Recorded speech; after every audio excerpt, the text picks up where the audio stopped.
গাজায় মাসের পর মাস অভিযান চালাচ্ছে ইসরায়েল।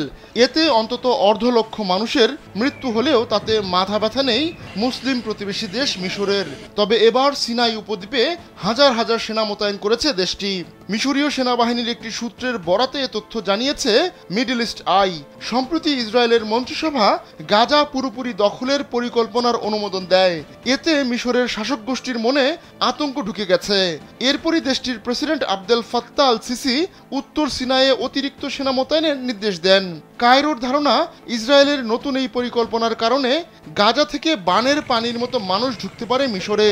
এজন্য গাজা সীমান্ত বরাবর ওই সেনাদের মোতায়েন করা হয়েছে, যাতে করে অসহায় এই ফিলিস্তিনিরা উত্তর সিনাইয়ে প্রবেশ করতে না পারে।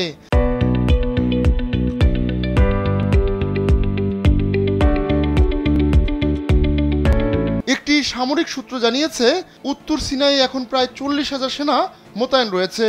1979 সালে মিশর ও ইসরায়েলের মধ্যে হওয়া শান্তি চুক্তির আওতায় বেঁধে দেওয়া সেনার সংখ্যার চেয়ে এটি দ্বিগুণ। গেল কয়েক বছরের মধ্যে মিশরের সেনাবাহিনী সর্বোচ্চ সতর্ক অবস্থায় রয়েছে বলেও জানিয়েছে সূত্রটি।